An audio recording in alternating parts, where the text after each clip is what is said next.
السلام علیکم ورحمۃ اللہ وبرکاتہ۔ الحمدللہ ان الحمدللہ نحمده ونستعینه ونستغفره ونعوذ باللہ من شرور انفسنا ومن سیئات اعمالنا من يهده الله فلا مضل له ومن يضلل الله فلا هادي له واشهد ان لا الہ الا اللہ واشهد ان محمدا عبده ورسولہ۔ اما بعد فإن خیر الحدیث کتاب اللہ وخیر الہدی ہدی محمد صلی اللہ علیہ وآلہ آلہ وسلم وشر الامور محدثاتها وکل محدثۃ بدعہ وکل بدعۃ ضلالہ وکل ضلالۃ فی النار۔ رب اشرح لی صدری ویسر لی امری واحلل عقدۃ من لسانی یفقہوا قولی۔ رب زدنی علما رب زدنی علما رب زدنی علما، آمین یا رب العالمین۔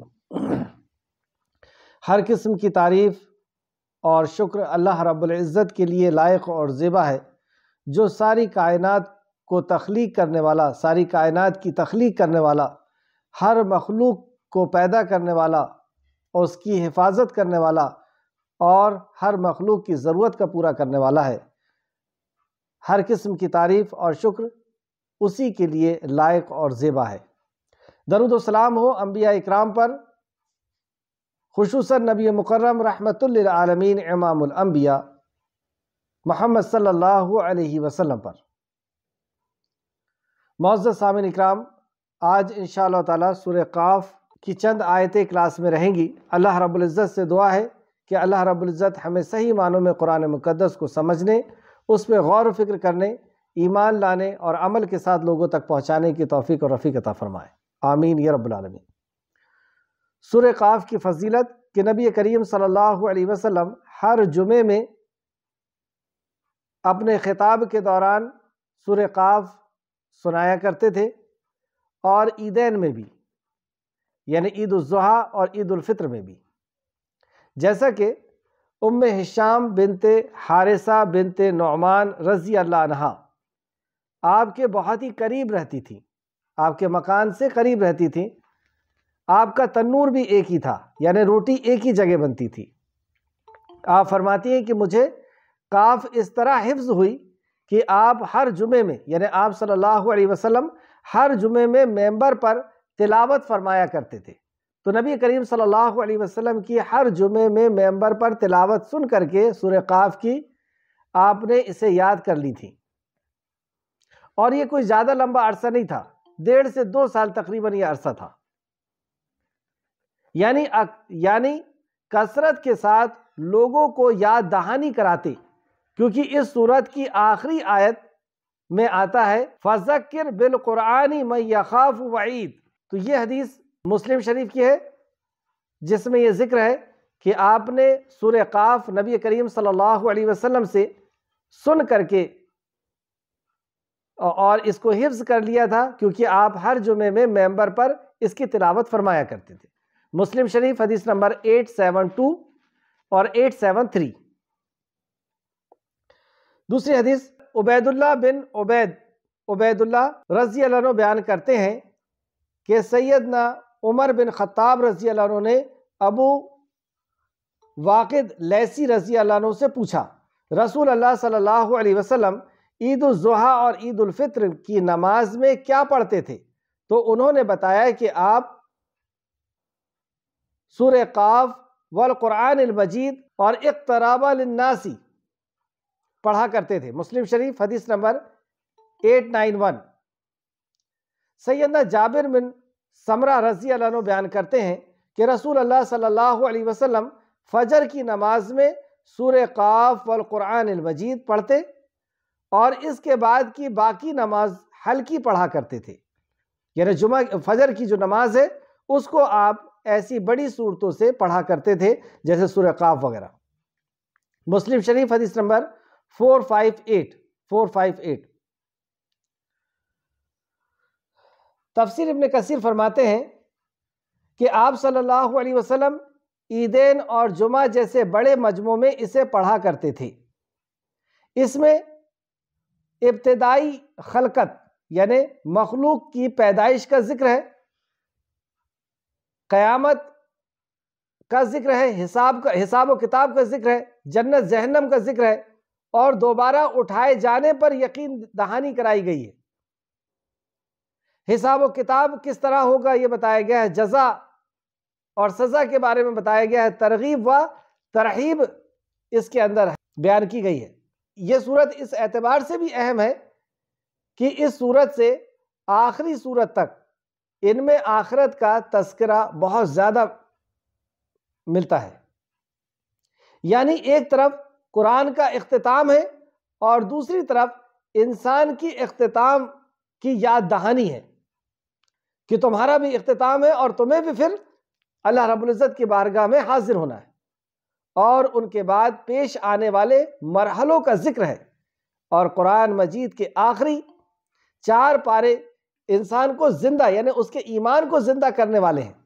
قرآن کے یہ آخری جو 4 پارے ہیں یہ انسان کے ایمان کو زندہ کرنے والے ہیں، دلوں کی اصلاح کرنے والے ہیں، آخرت کی یاد دہانی کرنے والے، تاکہ قرآن مجید میں انسان نے جو پڑھا ہے اس میں عمل کے قابل بن سکے، اسے ایسا یقین ہو، کیونکہ ہمارا عمل جو کمزور ہوتا ہے اس کی بنیادی وجہ یہی ہوتی ہے کہ آخرت کا یقین کمزور ہو جاتا ہے۔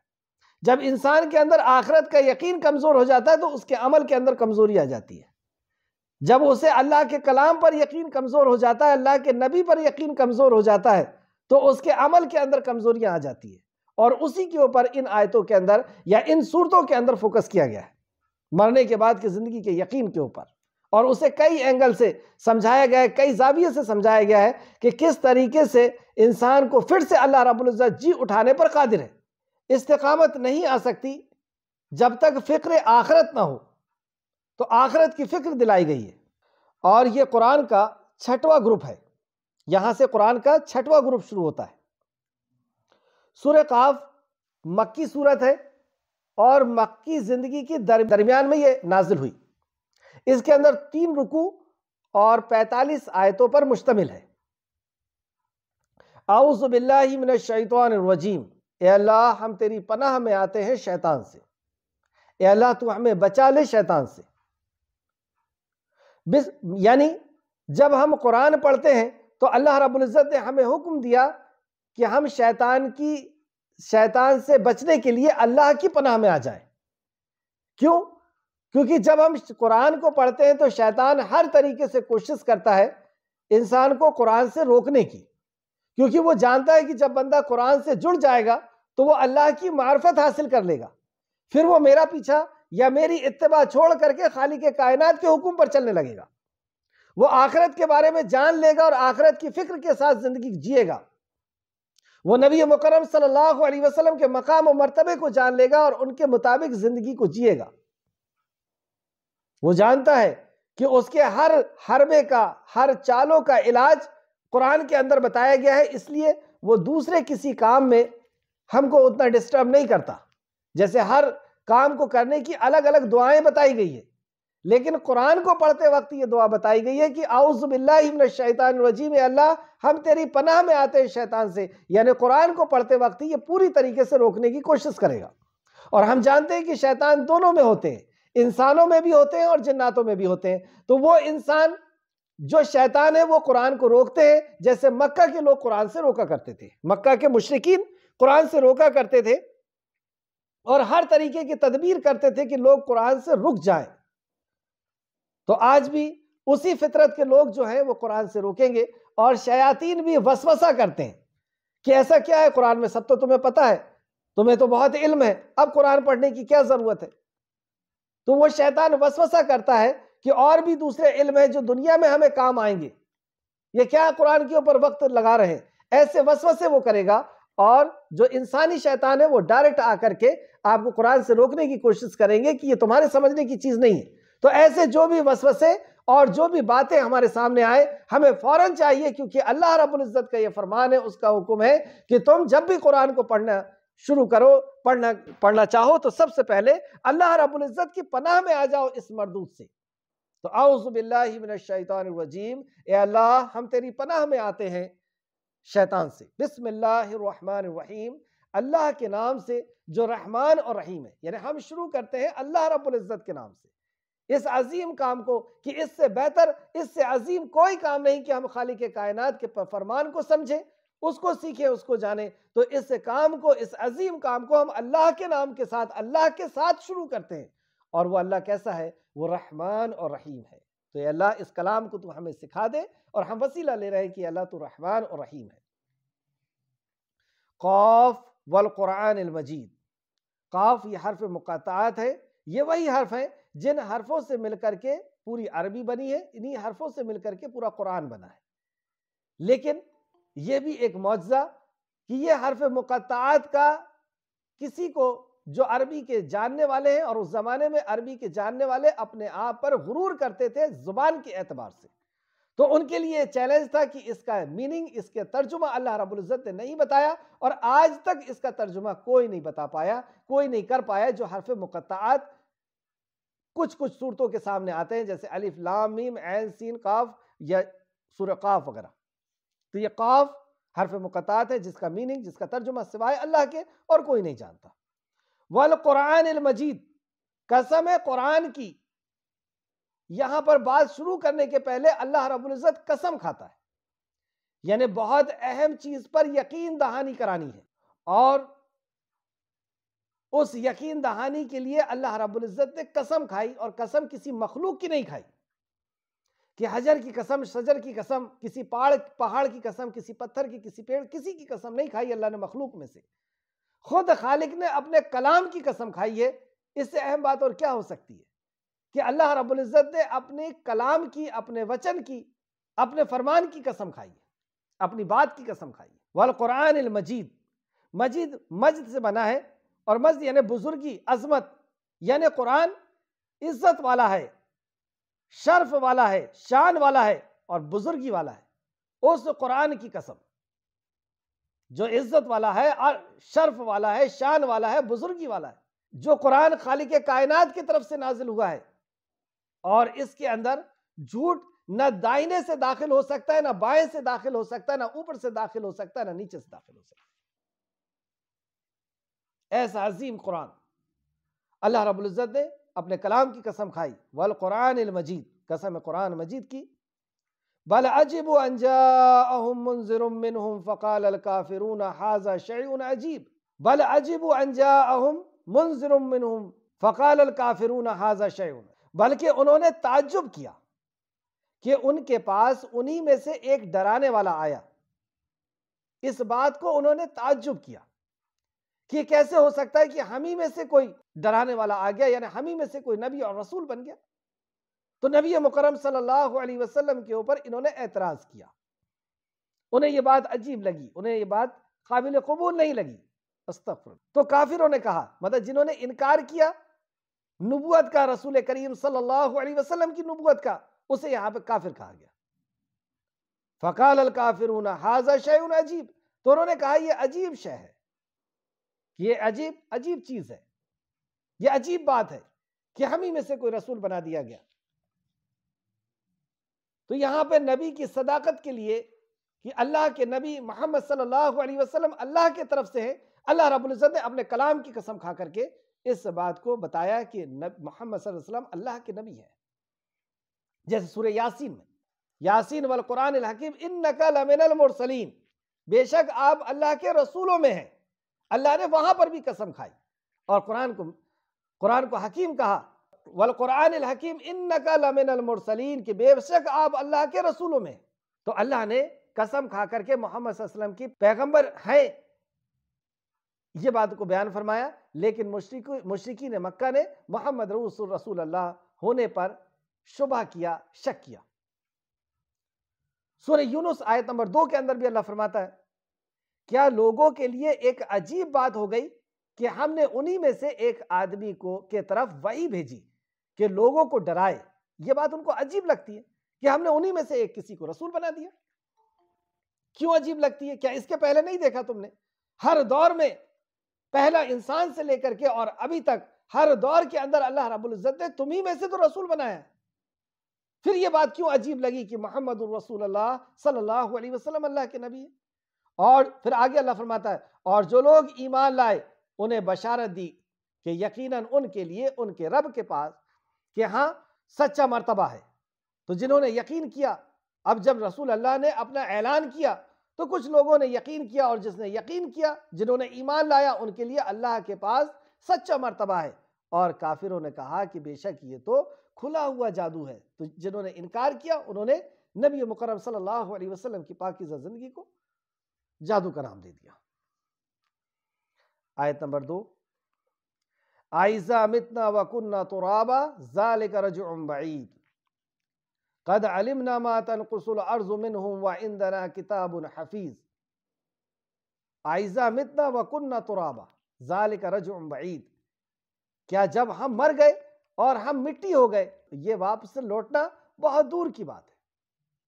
اب دوسرا اعتراض ان کا کہ یہ رسول اللہ کیا کہتے ہیں کہ یہ زندگی تمہاری اصل زندگی نہیں، یہ تو صرف اگزام ہے، اور اصل زندگی تمہاری مرنے کے بعد ہے، تمہیں پھر سے زندہ کیا جائے گا۔ تو وہ کہتے ہیں کیا جب ہم مر گئے اور ہم مٹی ہو گئے، مر کر کے ہم سڑ گل گئے، ختم ہو گئے، تو یہ واپس لوٹنا ہمارے بہت دور کی بات ہے، یہ ہمارے سمجھ کے بہت باہر کی بات ہے، کیسے ہو سکتا ہے، کیسے واپسی ہو سکتی ہے؟ اس اعتراض کا جواب اس کے پہلے آپ نے کئی انداز سے سنا ہے۔ قرآن کے اندر اللہ رب العزت نے کئی زاویے سے، کئی اینگل سے انسان کو اس بات کو سمجھایا ہے کہ جس رب نے پہلی بار پیدا کیا وہ دوبارہ پیدا کرنے پہ قادر ہے، لیکن یہاں پر انداز کچھ الگ ہے۔ اللہ فرماتا ہے قد علمنا، اللہ رب العزت کو اس کا علم ہے، ما تنقص الارض منہم وعندنا کتاب حفیظ، اللہ اکبر، بلکہ ہم جان چکے ہیں، ہم جانتے ہیں اس بات کو، ہمیں علم ہے اس بات کا کہ جو کچھ زمین نے کھا کر تم کو کم کیا ہے۔ جب انسان مر جاتا ہے تو کیا ہوتا ہے کہ وہ سوجتا ہے، پہلے پھولتا ہے اور اس کے بعد پھٹتا ہے، اور کیڑے مکوڑے اس کو کھا کر کے ختم کرتے ہیں، اور ان کیڑے مکوڑوں کو بھی مٹی کھا کر کے ختم کر دیتی ہے۔ یعنی انسان مٹی سے وجود میں آیا ہے اور مٹی کے اندر پھر سے وہ تبدیل ہو جاتا ہے، یعنی ایک ایک ذرات کے اندر پھر سے وہ واپس ہو جاتا ہے۔ جن ذرات سے وہ اکٹھا ہو کر کے انسان کی شکل میں آیا تھا، اسی ذرات کے اندر،